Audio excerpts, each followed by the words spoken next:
Hello everyone and welcome to the Behind the BESS podcast. Today we will be talking about the distinction between front-of-meter large-scale battery energy storage systems or BESS systems and on the other hand behind-the-meter use cases and behind-the-meter deployment of these types of assets. My name is Niels and I'm joined here today by Damien. Hi everyone. Well, whenever people talk about power markets, they usually take an aggregate system level view, and as a consequence, whenever we talk about flexibility and battery deployment, it's all we hear about are these large scale BESS projects, and implicitly those are always front of meter connected projects. And what I was thinking about when reading reports was, okay, we believe that there is also a lot of value in deploying assets behind the meter and creating, let's say, value on a lower level or more locally on the grid nodes or on site specific. But as an operator, an investor, and a developer, this requires a very different approach. And to explore this, to explore the distinction and the different value channels, we have brought an amazing guest, our own head of trading here at BESS, Fabian Knoch, who has extensive experience in the energy sector and very specifically with both behind the meter and front of meter type projects. Yeah, and actually Fabian has been working on behind the meter projects for I think 7-8 years, so dating back in 2018 where nobody was talking about behind the meter, only front of the meter, so he has quite an extensive experience, so looking forward to what he has to say about that. Yes, I think we're in for a very interesting conversation. Let's dive into it.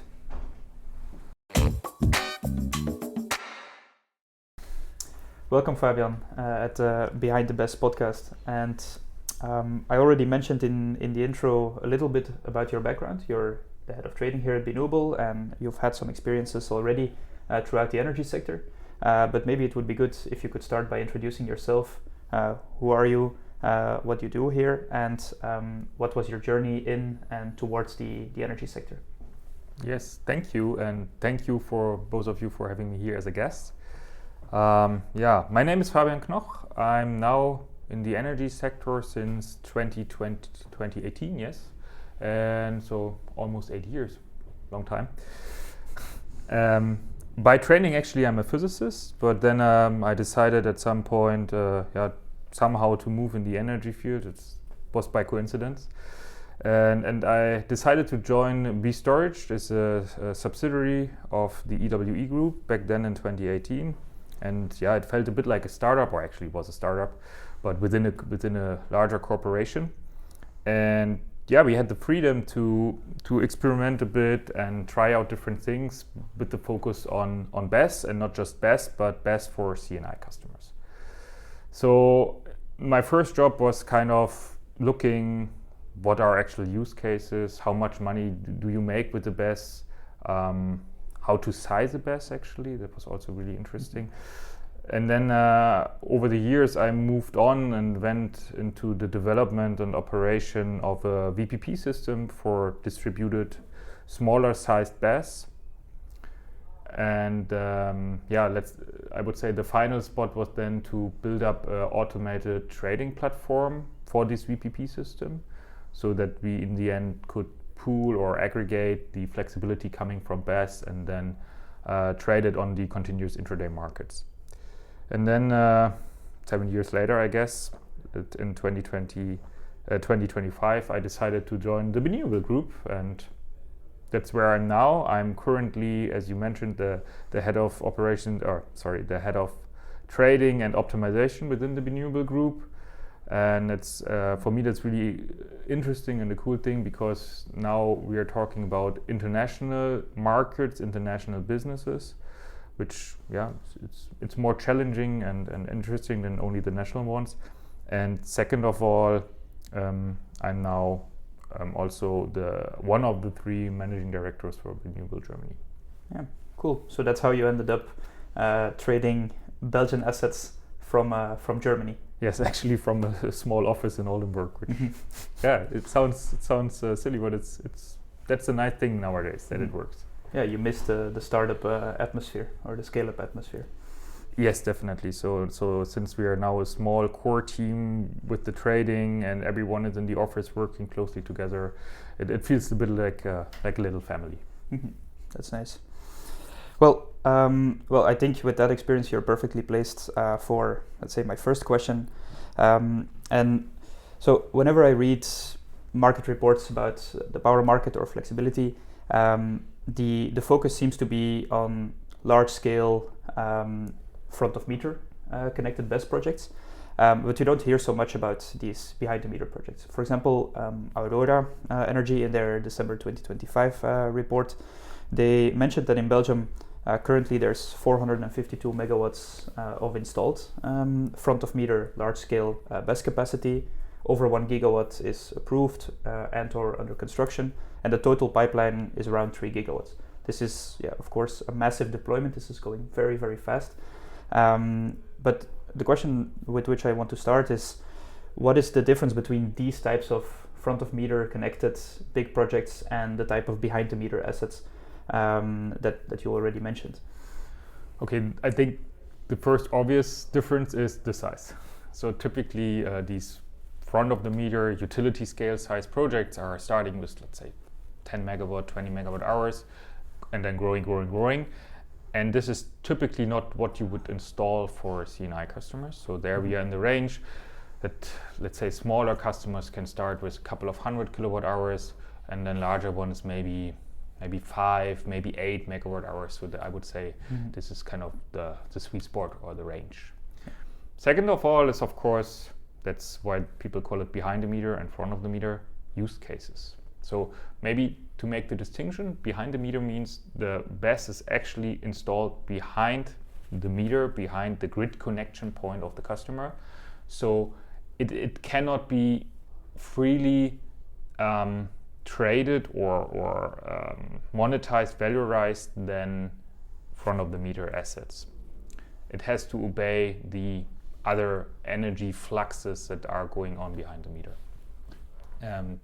The second one is then, of course, the use cases. I mean, this sounds, first of all, like a bad thing or something that will shrinken the potential revenue. However, you have now additional use cases, the behind the meter use cases, that you cannot valorize front of the meter. These are typically self-consumption if there's a local PV installed, or peak shaving for reducing grid fees. And there are many other smaller ones that may or may not be relevant. One thing that I realized coming more and more, or customers are asking us about that, is a virtual grid connection point extension. So in other words, you have a grid connection point of, I don't know, let's say 1 or 2 megawatt, but you need actually more, but only for a certain period of the day. For example, you have some charging going on, and you know that I need to have the charging active, let's say between 5 and 6, and this would exceed your grid connection point. Then you could install a BESS behind the meter and extend it. Yeah. Okay, so I understand that there are more constraints with behind the meter, but also potentially more opportunities, more use cases. But just going back very quickly to front of the meter, and we'll talk, of course, about the use cases a bit later. As Niels pointed, in the recent years, probably up to now, we've been talking mainly about front of the meter. And when you look at the numbers, that's mainly what has been built so far. How do you explain that until now, front of the meter has been more popular, or behind the meter less popular for building batteries? Is that even the case, or are we missing part of the picture? It's actually a quite funny thing. So when I started in the business, there were no front of the meter BESS, and everyone was not really counting on them. Why? Because the only use case that was relevant back then was FCR, and everyone was, at least in Germany, was seeing that the revenues were dropping. So these projects, there were a handful of projects online that people were afraid that even the initial investment was not, people were not getting it back. Then that was, as I said, when I started in 2018, and then yeah, what other use cases when you were looking at spreads, for example, on the trading part on the intraday markets, the spreads were quite low. But then 2021, 2022, the energy crisis first after COVID, and then due to the Russian-Ukraine war happened, energy prices exploded, and with the explosion of the energy price, also the spreads exploded. And all of a sudden, there was a huge demand and market for front of the meter utility scale BESS, and then it, and let's say, I would say starting in 2022, it grew. And that then also translated into into the business case improving, therefore pulling in a lot of investment, and that's what we're seeing today. Yes. What I will, let's say, remember from what you said is that it's basically, in a sense, behind the meter versus front of meter. It's the revenue that you can get, or the valorization you can do, or communicating vessels that you get. In the front of meter case, you basically dedicate your grid connection fully to market-based, either that's ancillaries like FCR, AFRR, etc., or wholesales. So then you're capturing spreads in intraday or the day-ahead market. But you do that in an unconstrained way, in a sense. You size your BESS to your grid connection, and then you can use it at full capacity all the time. But then if you go behind the meter, you're constrained by the local profile, and so you take a cut, let's say, in this market valorization, because you're less free to do or to trade as freely as a front of meter project. But you can augment it with other services you can offer to the customer on site, which makes it much more local. But also a bit more complex. Coming back to the front of meter deployment that we're seeing, are there certain threats or challenges that you see coming into that market today? Because we see this rapid deployment, the type of gold rush. Do you think we will see that for the next 10 years, or will that probably change? And if it changes, why? If you ask the question like that, I guess you expect my answer, and the answer is of course not. Why? Because right now you see really high IRRs, double-digit IRRs, and everyone knows, okay, this cannot be sustainable forever. So what we see, as you mentioned, the gold rush is there is a lot of new applications for large-scale BESS that I don't think will be fulfilled at all. But even though there will be a large number of large-scale BESS going online in the next years, I think the revenues you see will drop. Why? Just it's the law of demand and supply. Look at the volume the markets have right now. And of course the volume differ from the market you are looking. First of all, of course, the country, but also what front of the meter market you're looking at. Let me give you an example. There's the already mentioned FCR market. There is, I think, in Germany, for full of Germany, there's a demand of maybe 500 megawatts. That doesn't sound, first of all, yes, it sounds a lot, but when you think about that it's already filled with BESS, then you must understand that if there is an oversupply with front of the meter BESS that could do FCR, the prices has to drop. Yeah, and if you put that next to the number that I mentioned before, the 450 megawatts that is already deployed in a country like Belgium, where the FCR market is only 86 megawatts deep, then you can assume that you will have a huge oversupply of these services. So they will drop towards the opportunity cost of wholesales, basically. Yes, pretty much. But also the wholesale market. There's the question: what are the drivers for the wholesale market? I think we have two different drivers. First are the number of renewables. So meaning the more wind and PV we have, the larger the volume on the day-ahead and intraday markets get. And the second driver is that more and more utilities or customers, actually C&I customers, for example, their suppliers start to change the contracts so that they have a dynamic tariff, so they have a dynamic electricity price. And this again is partially filled with the demand from day ahead and intraday. So these two sources will increase the volume. And this volatility at these, for example, C&I customers, that will drive them towards trying to provide flexibility on site, whether they do that with their own processes or with flexible assets. Yes. But then we're talking about these behind the meter cases. Yes. Right. Yes, okay. That's correct. Okay, so from what I get, the front of the meter business case is a bit under pressure because or you expect that it might get under pressure at some point? Yes. So if you ask me what will happen, we see a different trend is that the best capex prices, at least the procurement for the cells, are getting lower and lower, decreasing, right? So if you ask me, at some point there will be a BESS is an infrastructure asset like wind and PV. So in the end, the IRRs will drop to probably 7%, right? The question is on what time scale and what are then the capex prices? Mm-hmm. But that's what I assume. So now we've talked about this front of the meter, which has been popular for the last years, and what is the business case for them? As you said, mainly ancillary services, intraday, and so on. Now let's look at behind the meter. What are the use cases? What are the things that you can do on top, I guess, of front of the meter, and what are the differences? What are the revenue streams? So how does it look like for a behind the meter battery? Mm-hmm. Okay, I guess we start with the use cases for behind the meter. So back when I started, it was actually, as I said, no one was really talking about energy markets in connection with behind the meter. So what people were doing, installing a BESS behind the meter and doing typically peak shaving. And there were actually quite some lucrative sites. It of course depends a bit on the customer, I would call it the consumption or load profile. That makes it kind of an individual process and not every customer is the same.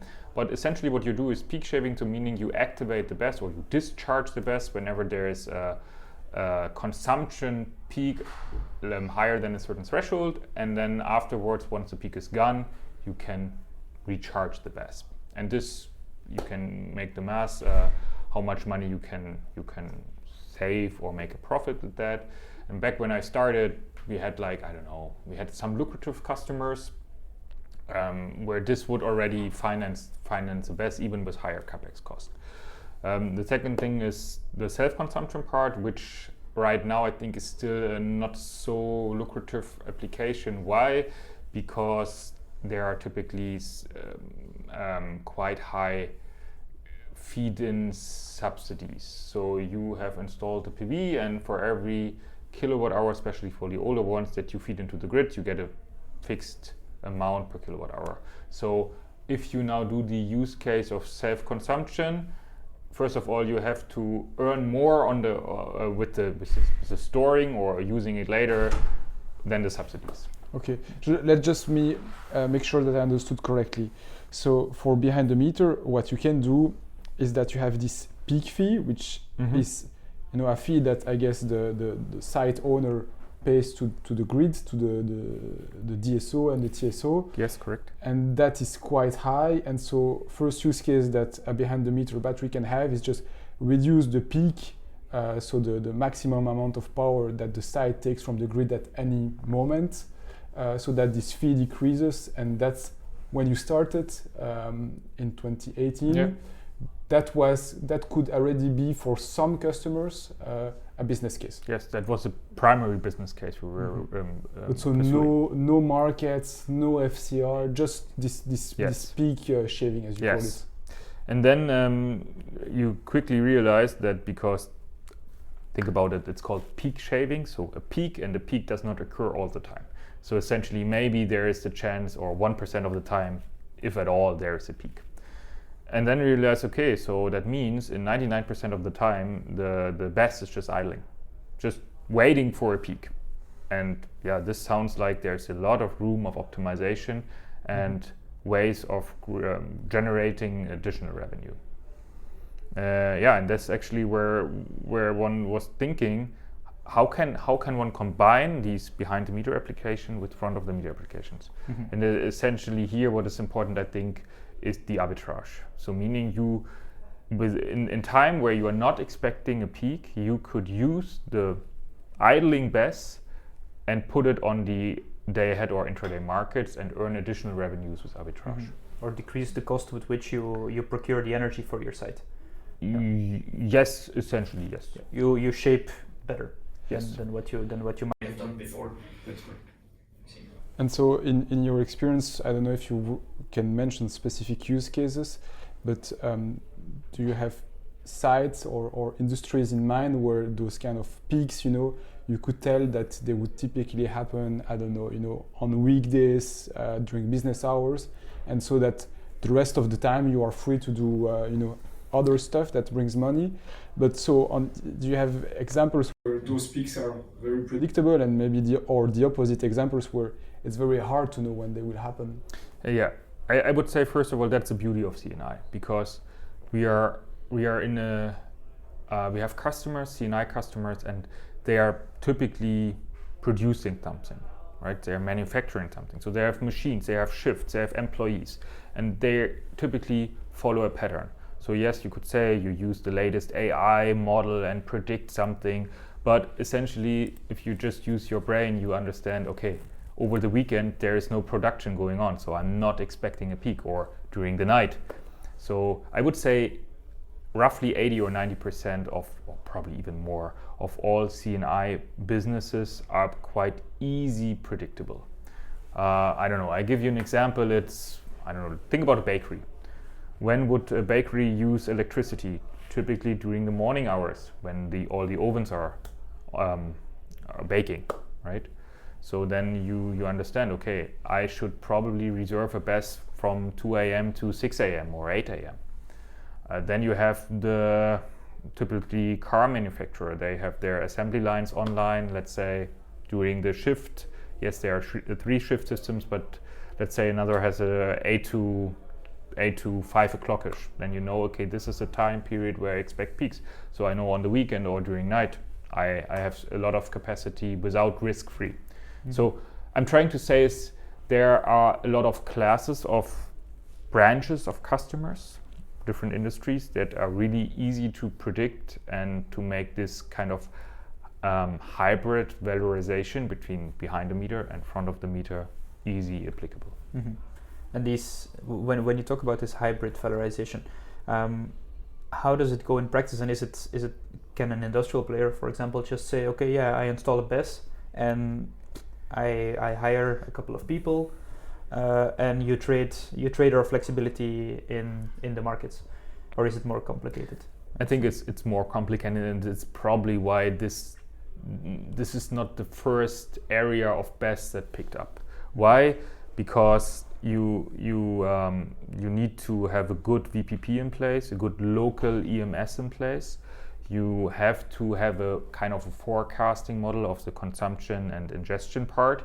Mm-hmm. Then you calculate what is the remaining flexibility available after your behind the meter use cases. So you need to do some forecasting. Yes, exactly. But as I said, it sounds like, okay, really sophisticated, but on the other hand, for many customers, it's actually not so hard to do. Mm-hmm. Yeah.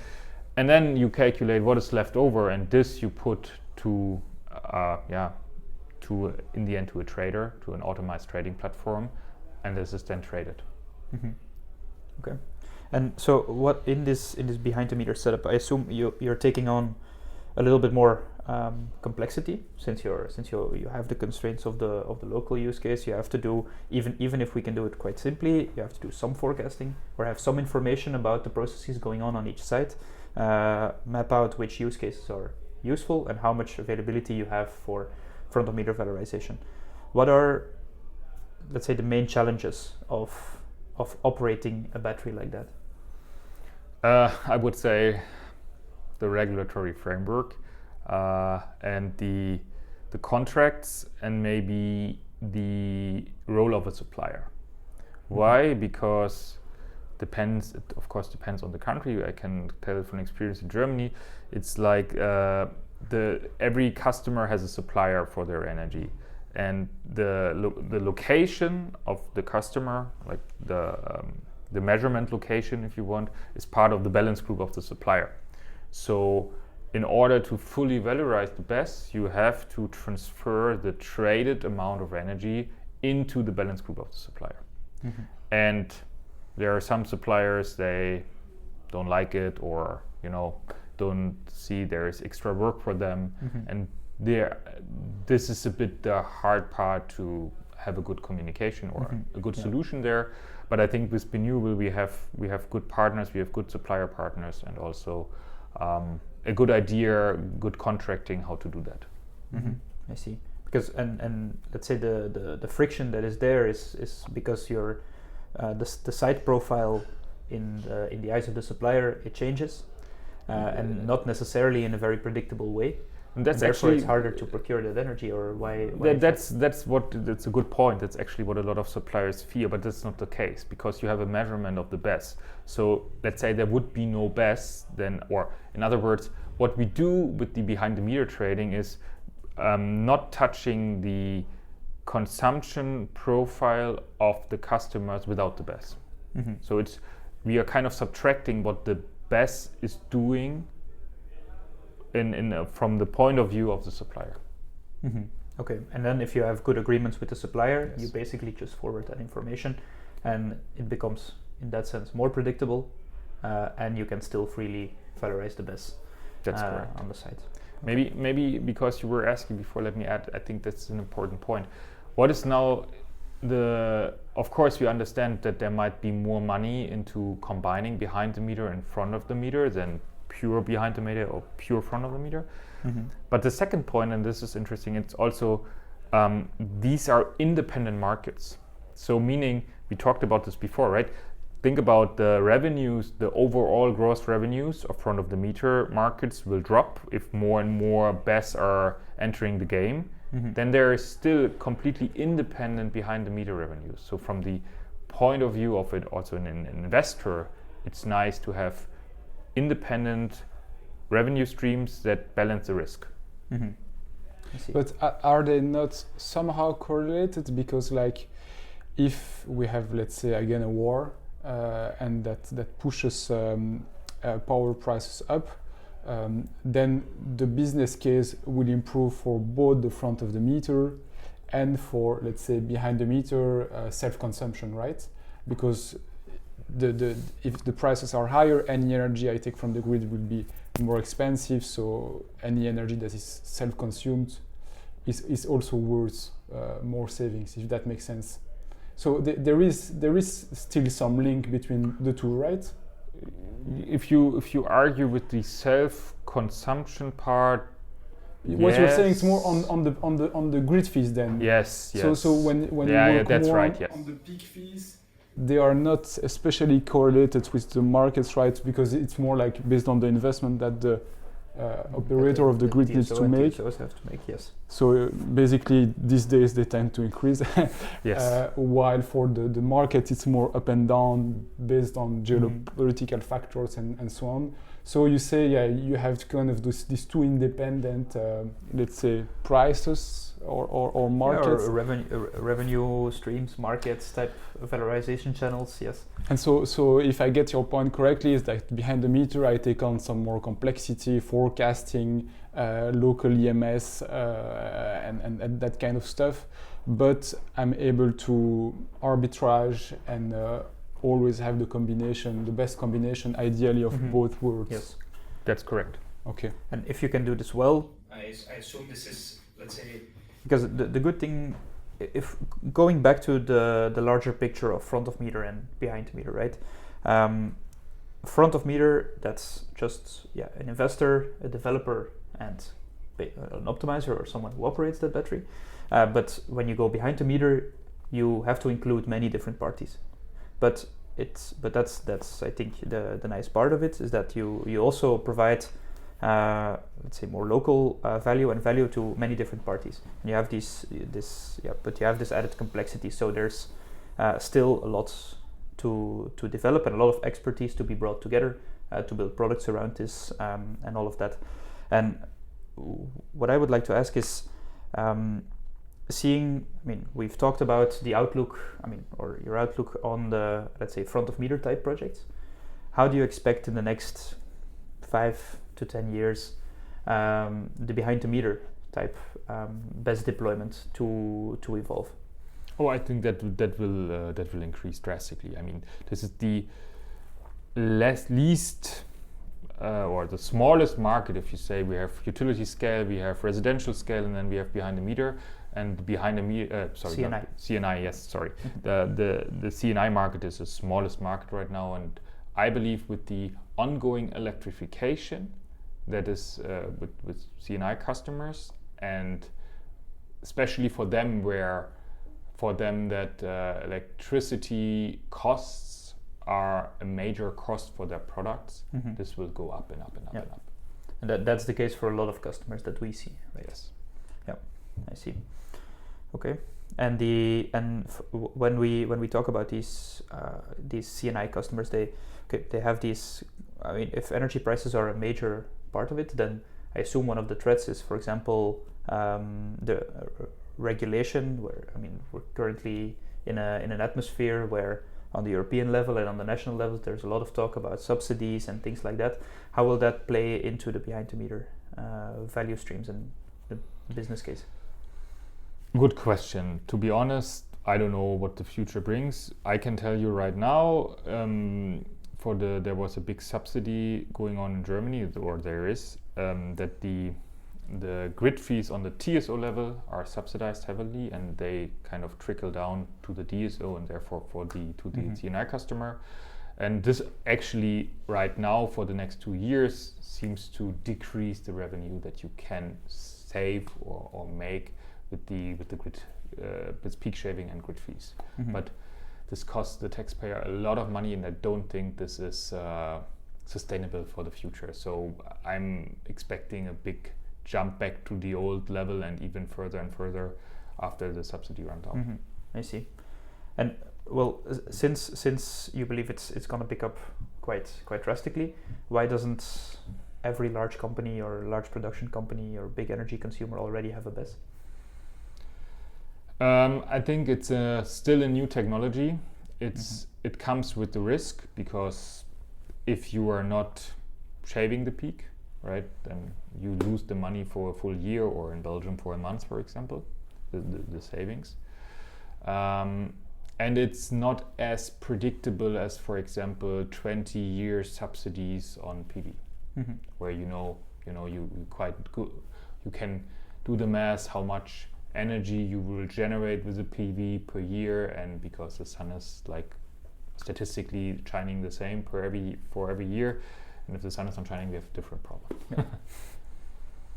All right, cool. Well, do you have any more questions, Damien? Yeah, since you've done a bit like the whole pipeline of the behind the meter workflow, from first dimensioning the size of the battery, like I don't know, you're not going to put a 20 megawatt hour battery on a site that has a grid connection of 100 kilowatts. You've done also the local EMS part, which is the small device on site that receives instructions but also handles the different assets, PV and so on, and make sure that we never cross the grid limits. The gateway to the VPP. Exactly. You've done the trading.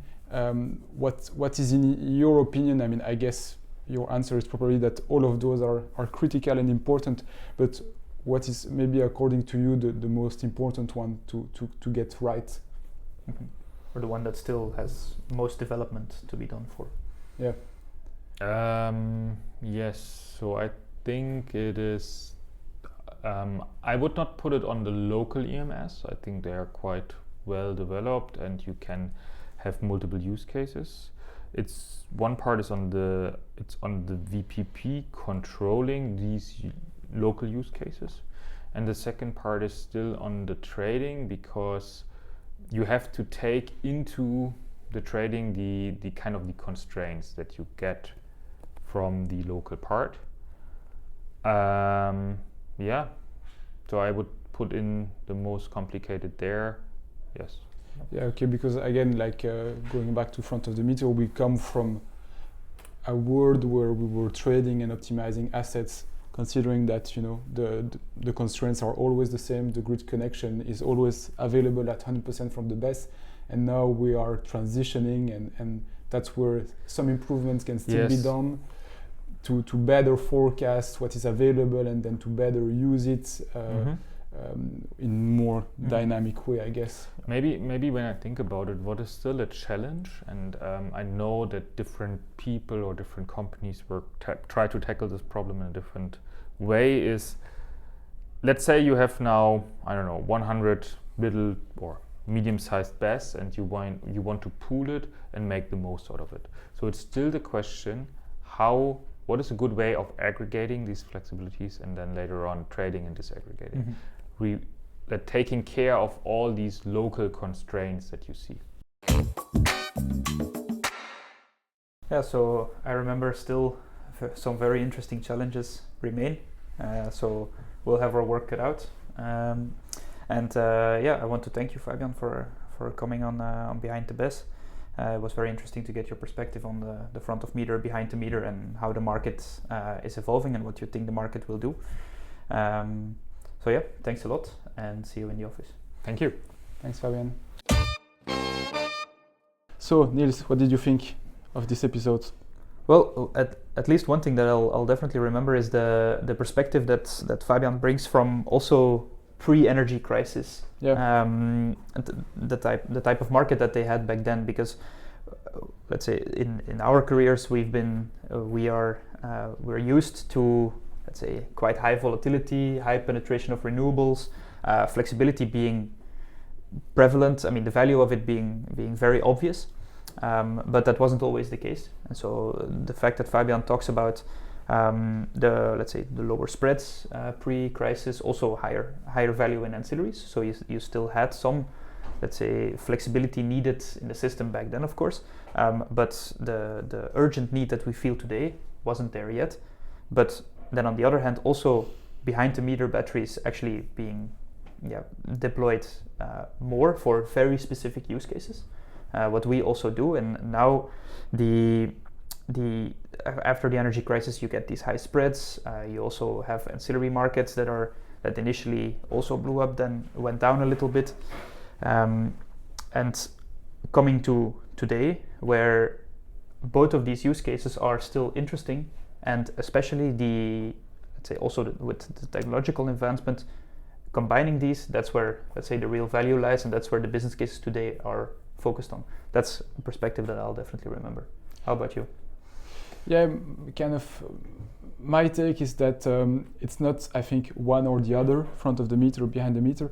When you look at PV, for instance, you have, what you could say front of the meter. So, like, you could think of a field of PV panels with nothing else. That would be the front of the meter PV. Mm-hmm. But you also have enormous amounts, especially in Belgium, of behind the meter, like on all the roofs. And probably we're going somewhere in between. I think for batteries, front of the meter have gotten a head start because they were easier to put in place in the beginning. As you said, the price signals were very good.